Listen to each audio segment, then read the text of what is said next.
বিসমিল্লাহির রহমানির রহিম। আলহামদুলিল্লাহি রাব্বিল আলামিন ওয়াসসালাতু ওয়াসসালামু আলা সাইয়্যিদিল মুরসালিন আম্মা বাদ। আজকে আমরা সূরা আনআমের 12 নম্বর রুকু পড়ব। সূরা আনআমের 12 নম্বর রুকু হলো 95 নম্বর আয়াত থেকে 100 নম্বর আয়াত পর্যন্ত। আগের রুকুগুলোতে আল্লাহর যে একত্ব, তার অস্তিত্ব এবং শিরকের বিরুদ্ধে বিভিন্ন আয়াত, আগের বিভিন্ন আলোচনা আগের আয়াতগুলোতে আসছে। তো এই রুকুতে আল্লাহ তার সৃষ্টির কুদরত, তার কুদরতের বিভিন্ন নিদর্শনের কথা বর্ণনা করছেন। মানে এটা হলো তার ক্ষমতা, তার যে একত্ব, এটার উপরে এই জিনিসগুলো দলিল হয়। আমাদের আশেপাশে আল্লাহর যে সৃষ্টি এবং তার যে কুদরতের বিভিন্ন নিদর্শন ছড়ানো ছিটানো আছে, সেগুলোর কথা এই রুকুতে বিশেষভাবে বর্ণনা করা হয়েছে।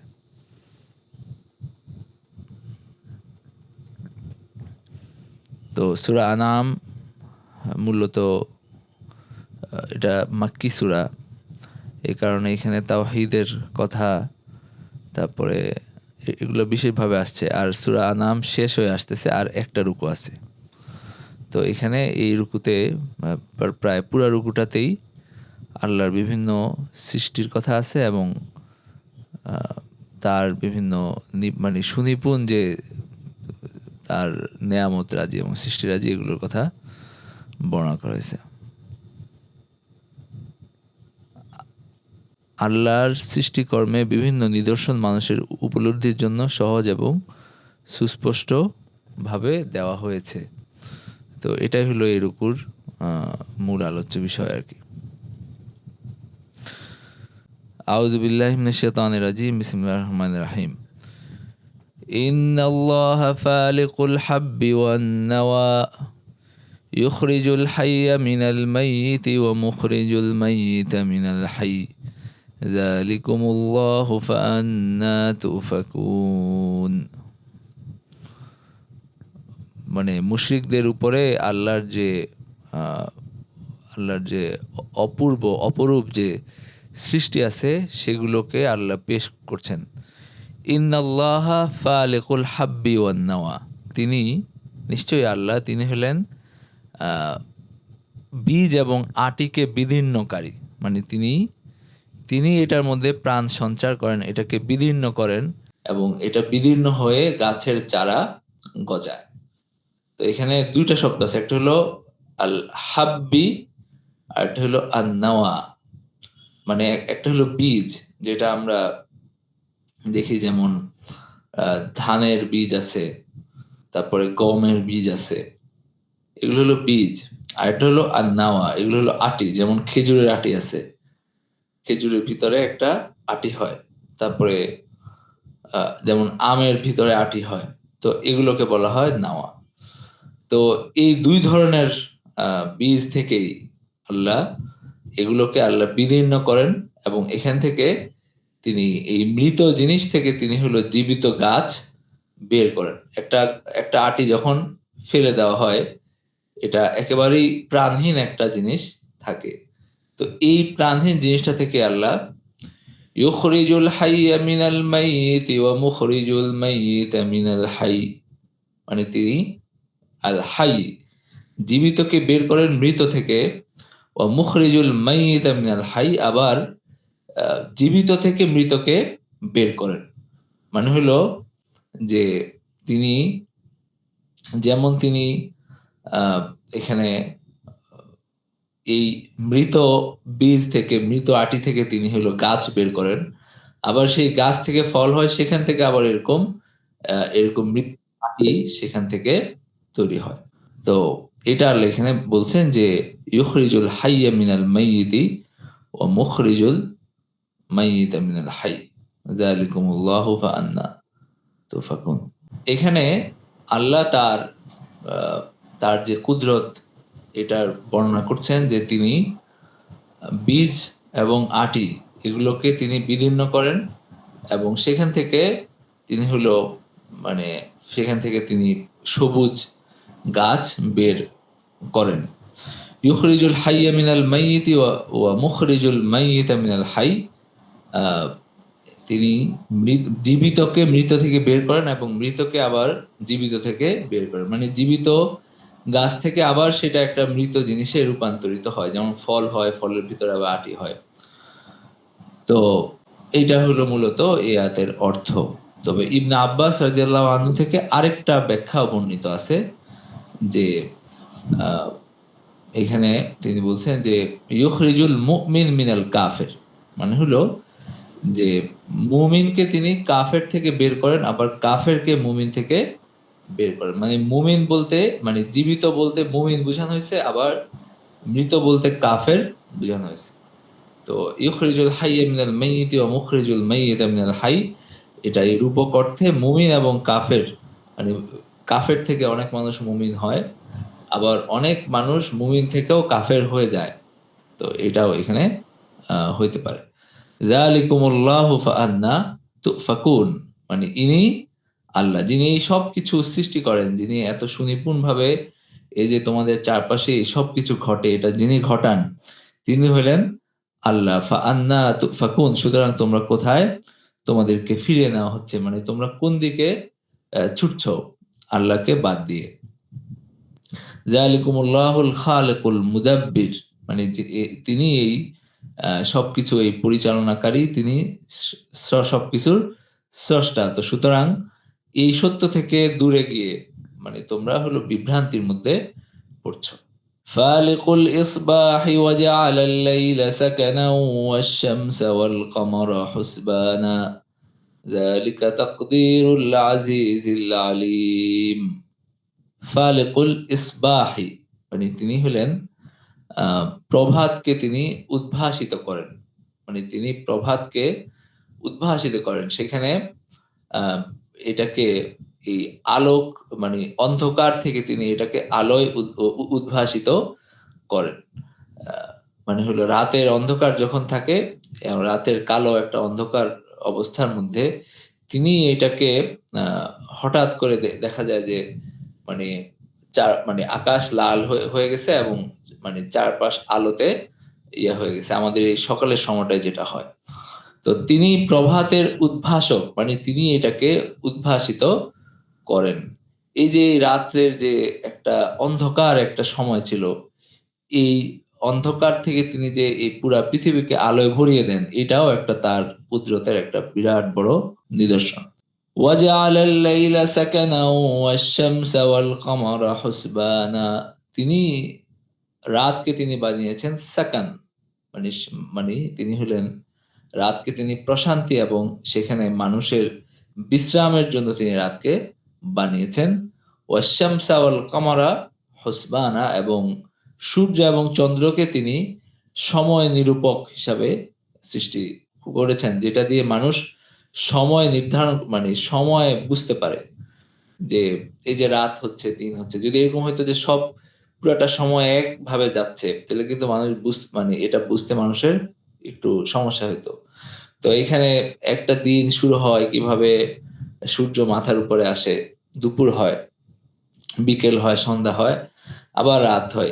এভাবে তিনি চন্দ্র এবং সূর্যকে তিনি হইলেন সময় নিরূপক হিসেবে তিনি সৃষ্টি করছেন। এটার মাধ্যমে মানুষ দিন এবং রাত এবং সময়ের হিসাব করতে পারে। যালিকা তাকদীরুল আজিজিল আলীম। আর এটা এই যে এই তাকদীর, এই নির্ধারণ, এটা হলো মানে পরাক্রমশালী এবং সর্বজ্ঞ যিনি, তার নির্ধারণ হলো এটা।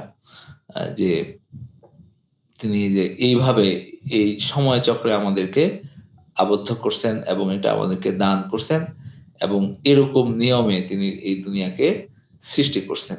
وهو الذي جعل لكم النجوم لتهتدوا بها في ظلمات البر والبحر قد فصلنا الآيات لقوم يعلمون وهو الذي جعل لكم النجوم। এরপরে আল্লাহ বলছেন যে তিনি তারকারাজি কেন সৃষ্টি করছেন।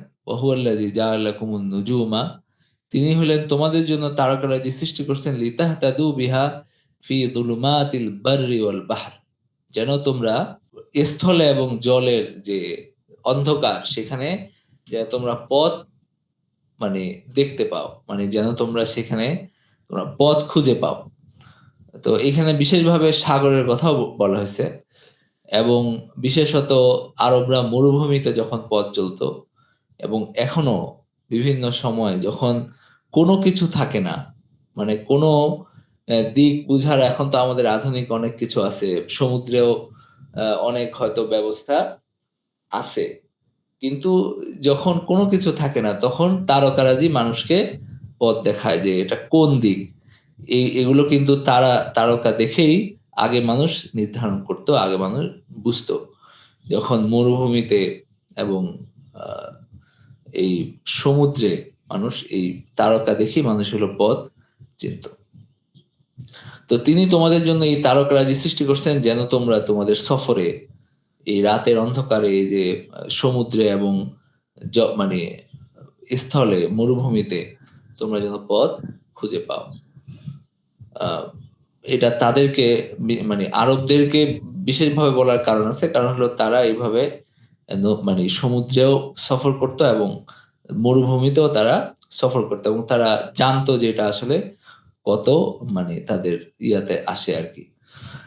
قد فصلنا الآيات لقوم يعلمون, এবং তিনি এই আয়াতসমূহ তিনি বর্ণনা করেন আহ, মানে আল্লাহর কুদরতের উপরে এই যে দলিলগুলো আল্লাহ বর্ণনা করেন লিকাউমি ইয়াতাদাব্বারুন, মানে যারা হলো এটা বুঝতে পারবে তার মানে এই যে সৃষ্টির যে বিশালতা, তার কুদরতের যে বিশালতা, এটা যারা বুঝতে পারবে তিনি তাদের জন্য তিনি তার আয়াতগুলোকে বিস্তারিতভাবে বর্ণনা করেন।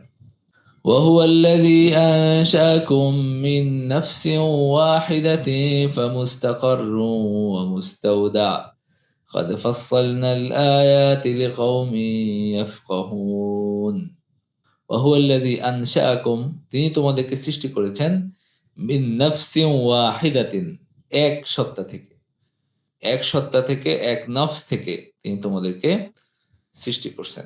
ফামুস্তাকাররুন ওয়া মুস্তাউদা, মানে তিনি তোমাদেরকে এক সত্তা থেকে, একই জাত থেকে তিনি তোমাদেরকে সৃষ্টি করছেন। ফামুস্তাকাররুন ওয়া মুস্তাউদা, এবং এর মধ্যে আহ, মানে রয়েছে, অতঃপর রয়েছে মুস্তাকার এবং মুস্তাউদা।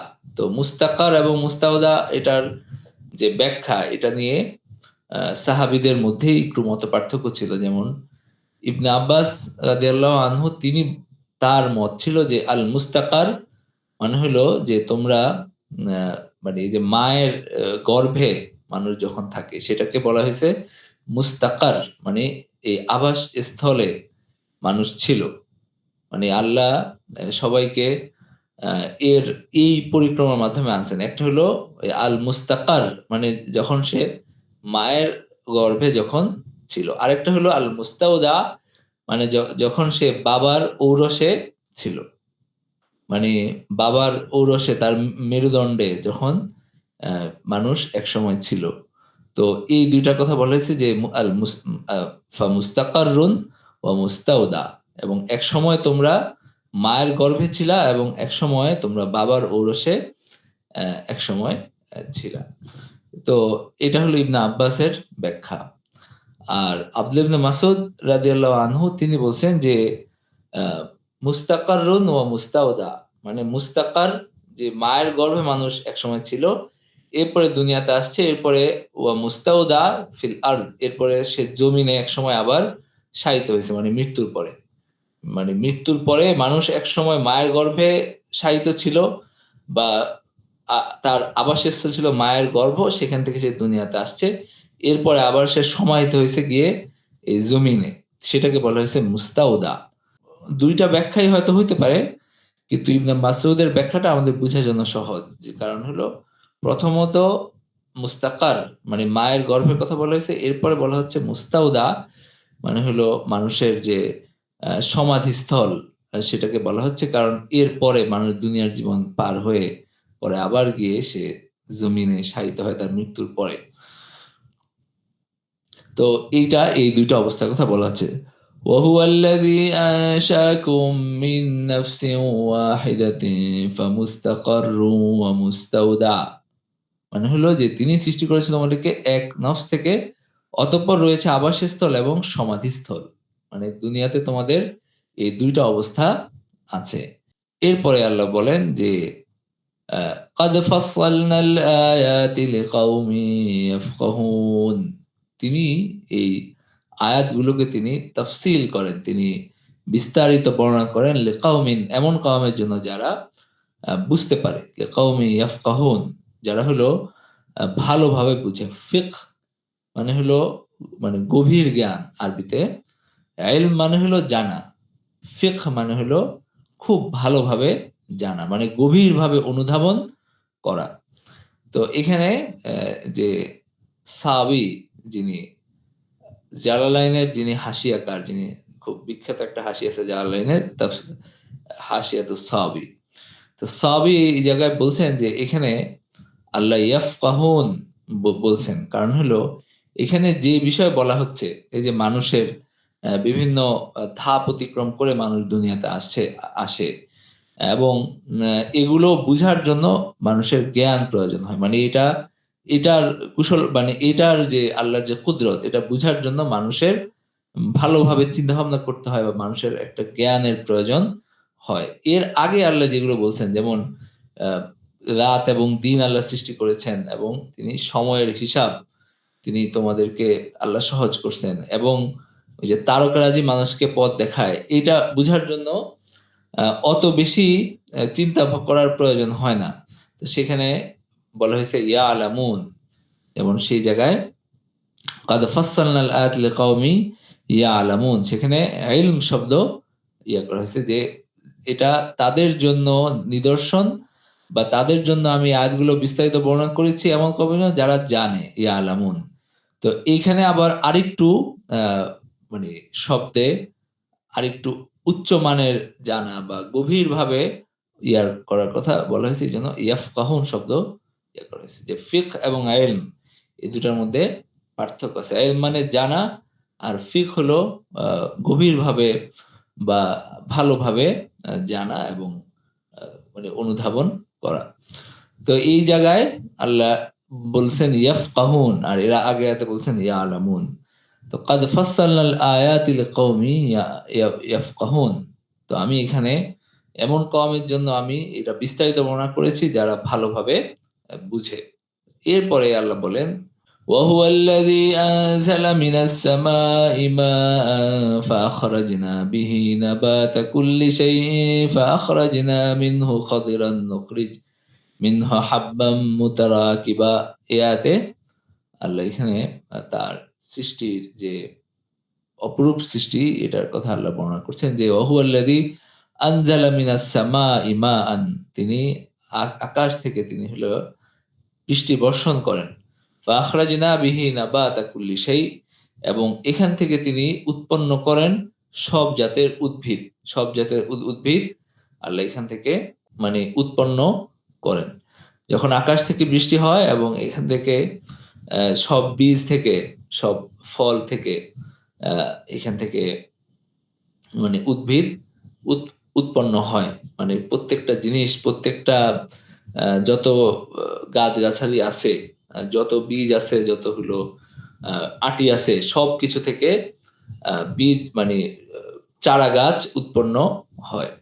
فَأَخْرَجْنَا مِنْهُ خَضِرًا نُخْرِجُ مِنْهُ حَبًّا مُتَرَاكِبًا। এরপরে এখান থেকে এই নাবাত থেকে তিনি এখান থেকে আবার পাতা গজায়। এখান থেকে আ মানে সবুজ ডালপালা গজায়। প্রথমত এটা ফেটে এখান থেকে একটা গাছের একটা বের হয়। এরপরে এখানে সবুজ ডালপালা গজায়। নুখরিজ মিনহু হাব্বাম মুতারাকিবা, এবং এখান থেকে ঘন সন্নিবিষ্ট শস্যদানা জন্মায়। তো এখানে ঘন সন্নিবিষ্ট শস্যদানা বলতে এই জায়গায় যেমন আমরা ভুট্টা দেখি, আমরা যব দেখি, আমরা গম দেখি, হ্যাঁ? এবং আমরা আ এই যে চাল মানে ধানের যে শীষ, এখানে দেখবেন যে আ মানে একটার উপরে আরেকটা কিভাবে শস্য দানাগুলো আছে। মানে এভাবে ঘন সন্নিবিষ্ট হয়ে আল্লাহ এই শস্য দানাগুলো সৃষ্টি করেন। আ এগুলো এগুলোর কথা এই জায়গায় বিশেষভাবে আ বলা হচ্ছে এবং এটাকে আল্লাহর কুদরতের নিদর্শন হিসাবে সামনে আনা হচ্ছে আরকি। ومن النخل من طلعها قنوان دانية وجنات من أعناب এরপরে আল্লাহ বলছেন ওয়ামিনান নাখলি মিন তালাইহা এবং খেজুর বৃক্ষের মাথি থেকে আমি বের করি ঝুলন্ত থোকা। মানে খেজুর বৃক্ষ যেভাবে বড় হয় আরকি, তার মাথি থেকে আল্লাহ এখানে ঝুলন্ত থোকা বের করেন। এটা যারা খেজুর গাছ যারা আ কাছ থেকে দেখে তাদের জন্য বোঝা সহজ। এবং আমি উৎপন্ন করি আঙ্গুরের বাগান এবং সাদৃশ্যপূর্ণ এবং সাদৃশ্যহীন জয়তুন ও মানে মানে আনার আমি বের করি। ওয়া জান্নাতিম মিন আনাবিন ওয়াজ যাইতুনা ওয়ার রুম্মান। মানে আমি হলো আ আঙ্গুরের বাগান উৎপন্ন করি এবং সেখান থেকে আমি বের করি যাইতুন এবং রুম্মান। মানে হলো যাইতুন এবং আনার মুতা মু মানে মুশতাবিহান ওয়া গায়রা মুতাশাবি। মানে যেটা সাদৃশ্যপূর্ণ আর আরেকটা হলো যেটা সাদৃশ্যহীন। এই পানি থেকে উৎপন্ন হয় হলো আঙ্গুরের বাগান এবং জৈতুন এবং রুম্মান আ উৎপন্ন হয়। তো এটা দেখতে একরকম দেখায়, হ্যাঁ? কিন্তু আ এখানে তার ফল হলো মানে বিভিন্ন রকম। মানে দেখতে এটা একরকম দেখায় আ এবং এটার স্বাদ এবং এটার ফল বিভিন্ন রকম হয়। মানে দেখা যায় যে একই রকম আ আঙ্গুর, আনার এগুলোর কিন্তু স্বাদ বিভিন্ন রকম হয়। উনদুরু ইলা সামারিহি ইযা আসমারা ওয়া আতু হাক্কাহু উনদুরু ইলা সামারিহি ইযা আসমারা ওয়া ইয়ানাই এবং দেখো তার ফলের দিকে যখন সে ফলবান হয় এবং তার যখন সে পাকে মানে যখন সে পরিপক্ক হয়। মানে তোমরা দেখো যে যখন সে ফলবান হয় এবং যখন সে পরিপক্ক হয় উনদুরু ইলা সামারিহি ইযা আসমারা ওয়া ইয়ানাই মানে তোমরা দেখো যে কিভাবে এই ফলগুলো আ মানে গাছের ডালে এটা উৎপন্ন হয় এবং এটা ধীরে, ধীরে এটা পরিপক্ক হয়। তো প্রথমত ফল হইতে হবে, তাই না? ফলটা বড় হয়ে আ এটা হয়। এরপরে আবার এটা পরিপক্ক আ হয়। তো একটা সময় এটা মানে খুবই বিস্বাদ থাকে। এরপরে আস্তে, আস্তে যখন এটা পরিপক্ক হয়, তখন এটার স্বাদ পরিপূর্ণভাবে আসে। তো এগুলো সবই আল্লাহর সৃষ্টির আ মানে তার কুদরত এবং তার ক্ষমতার নিদর্শন। ইন্না ফি যালিকুম লাআয়াতিল লিকাওমি ইউমিনুন এবং নিশ্চয়ই এতে নিদর্শন রয়েছে এমন কওমের জন্য যারা ঈমান আনে। মানে এই যে আল্লাহর এই যে সৃষ্টির যে বিভিন্ন আ তার মানে মানুষের খাবার এবং এই দুনিয়াতে যে তিনি ফল-ফসল যে উৎপন্ন হয়, এগুলোর মধ্যেও যদি আমরা দেখি এগুলো সবই আল্লাহর সৃষ্টির এবং তার যে কুদরতের নিদর্শন হিসাবে আমাদের সামনে আছে। যে এই সবকিছু যে এইভাবে একটা সুশৃঙ্খলভাবে হচ্ছে এটা অবশ্যই মানে একজন স্রষ্টা এবং একজন পরিচালক ছাড়া এটা এভাবে হয় না। ইন্না ফি যালিকুম লাআয়াতিল লিকাওমিন ইউমিনুন এখানে যারা মুমিন তাদের জন্য এখানে বিভিন্ন নিদর্শন আছে। তো এখানে ইবনে আব্বাস রাদিয়াল্লাহু আনহু বলেন যে যিনি এই আ মৃত থেকে, মৃত বীজ থেকে যিনি মানে একটা সজীব গাছ যিনি সৃষ্টি করতে পারেন, তিনি মৃতকেও জীবিত করতে পারেন। এটা ছিল কাফেরদের একটা প্রধানতম বিভ্রান্তি। মানে মক্কার কাফেরদের একটা প্রধানতম ভ্রান্তি ছিল তারা বাদাল মাউতকে তারা অস্বীকার করত। তারা আল্লাহকে তারা স্রষ্টা হিসাবে মানত। মানে বলত যে আল্লাহই আমাদেরকে সৃষ্টি করছেন। এটা স্বীকার করত। আবার তার সাথে শরিক করত। আবার তাদের একটা ইয়ে ছিল যে আমরা এই দুনিয়াতেই আমরা আছি এরপরে আর কোন জীবন নাই। এটা তারা মনে করত।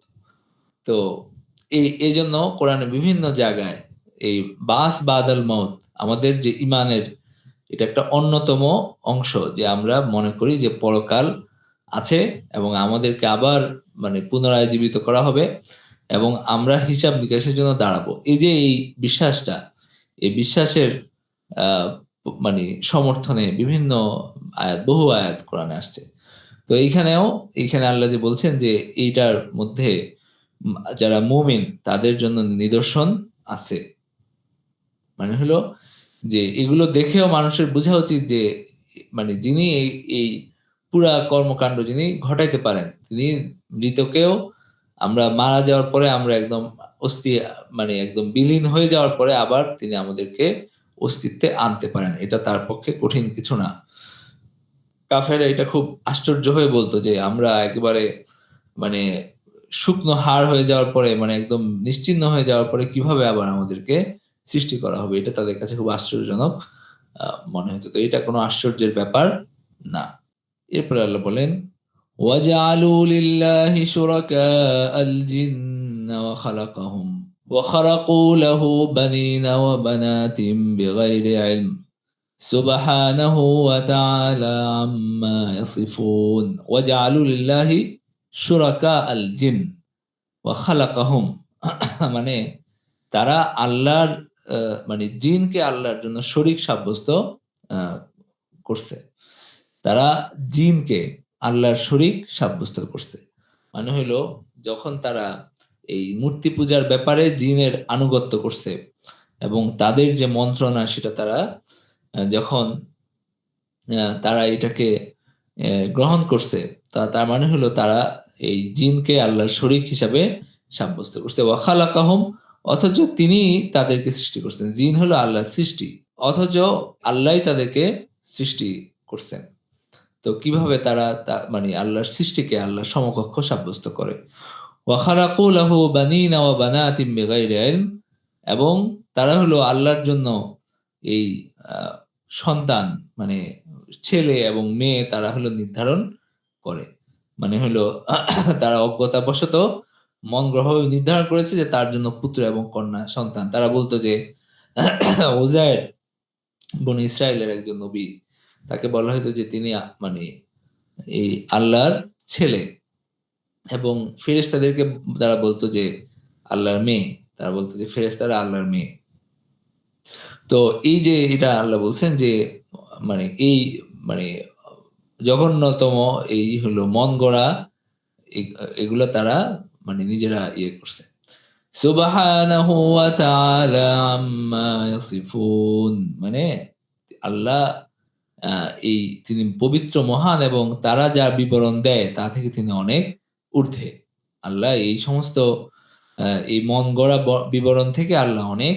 তো এই আয়াতগুলো থেকে আমরা যে শিক্ষা এবং নির্দেশনাগুলো পাই, ১ নাম্বার হলো যে আল্লাহ সবকিছু সৃষ্টি করছেন, তিনি সবকিছুর রব এবং সুতরাং আমাদের কর্তব্য হলো একমাত্র তাকেই ইলাহ হিসাবে মানা এবং তারই ইবাদত করা নাম্বার ১।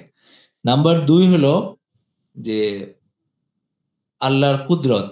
প্রত্যেকটা জিনিস মানে দুনিয়ার প্রত্যেকটা জিনিসের মধ্যেই আমরা আল্লাহর কুদরত, তার ইলম এবং তার হিকমত এটার দেখা আমরা পাই। এবং আমরা আ এইখান থেকেও আমরা বুঝতে পারি বা এখান থেকে এটা থেকে আমাদের শিক্ষা গ্রহণ করা উচিত বা তার কুদরত সম্পর্কে, তার ইলম এবং হিকমত সম্পর্কে আমাদের আ এটা আমাদের মনে আসা উচিত যে এই যে আল্লাহ সবকিছু সৃষ্টি করছেন, এই স এই এই জিনিসটা আমাদের যেন মনে আসে। আমাদের সাধারণত আমরা সবকিছু দেখি যে এটা এরকমই হয়। মানে এটা এরকমই হইতে থাকে দুনিয়ায় সবসময় এরকম হয়ে আসছে। কিন্তু এটা যে এরকম হয়ে আসছে এবং এটা যে এরকম হয়, এটা যে একজন স্রষ্টার আ পরিচালনায় এটা যে হচ্ছে, নাইলে এটা যে এরকম সুশৃঙ্খলভাবে হওয়া সম্ভব না, এটা যেন আমাদের মনে আসে নাম্বার ২। নাম্বার ৩ হলো যে তারকারাজি সৃষ্টি করার একটা উদ্দেশ্য বা এটার একটা ফায়দা হলো যে মানুষ যখন জলে স্থলে মানুষ যখন পথ চলে তখন রাতের বেলা মানুষ হলো পথ চিনতে পারে। এটা মানুষের পথ চিনার জন্য সহায়ক। নাম্বার ৩। এরপরে নাম্বার ৪ হলো যে ঈমান হলো এখানে জীবনের মতো। আর কুফর হলো এখানে মৃত্যুর মতো। এরপরে নাম্বার ৫ সেটা হলো যে মানুষের মধ্যে অনেকে জিনদের আনুগত্য করে। অনেকে তারা তাদের মানে প্রভুত্ব মেনে নেয় এবং তারা যেভাবে নির্দেশ দেয় সেভাবে তা পালন করে। এরকম যেমন কিছু শয়তানের প্ররোচনায় কিছু মানুষ শয়তানের আনুগত্য করে এরকম যেমন আছে, সরাসরি শয়তানের পূজা করে এরকম মানুষও দুনিয়াতে আছে। এদের কথা আল্লাহ এখানে বলছেন। ওয়াজআলু লিল্লাহি শুরাকা আল জিন।